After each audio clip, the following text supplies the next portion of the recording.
Tinaguri ang oldest living person sa Pilipinas na si Lola Iska ng Kabangkalan City, Negros Occidental, pumanaw sa edad na 124.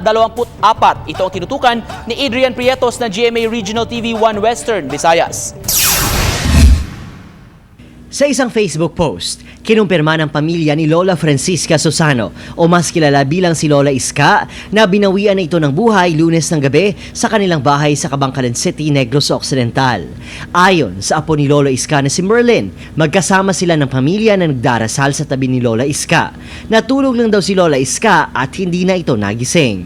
Napag-alaman na Lunes ang hapon na magsabing matanda na nahihirapan siyang huminga. Ipinanganak noong 1897. Nitong September 11 lang nang ipinagdiwang ni Lola Iska ang kanyang ika-124 na kaarawan.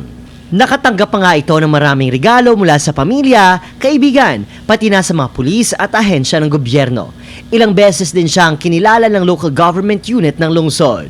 Si Lula, isa gid siya kabuutan nga Lula, hindi siya dalo. Kung may mga problema, wala na sa gaano gid sa mga problema, ginapokus siya gid, wala na sa gapokus. Kung may mga problema si Lula, galakat na sa sauma, dito lang na sa Mahilamon, kag matanom sa mga gulay. Yes! Isa si Merlin sa mga nag-aalaga kay Lola Iska. Ayon sa kanya, hinahangaan nito ang lakas at matibay na pananampalataya sa Diyos ng kanyang lola.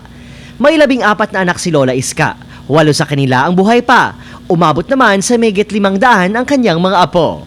Sa mga lula pa dira, dapat ikirgin ninyo, palanggaon ninyo yung lula, ihatag ninyo ang tay. Kaya ang lula isa lang, kung nawala, wala na gid. Una nang ipinahayag ng National Commission on Senior Citizens na tutulungan nila ang pamilya Susano na maihanda ang mga kailangang dokumento para sana kilalanin sa Lola Iska ng Guinness World Records na oldest living person in the world. Naging sekreto nito sa kanyang mahabang buhay ang kanyang masayahing disposisyon. Pagkahilig nito sa musika tulad ng pagtugtog ng harmonika at pagkain ng gulay. Ako si Adrian Prietos para sa GMA Regional TV.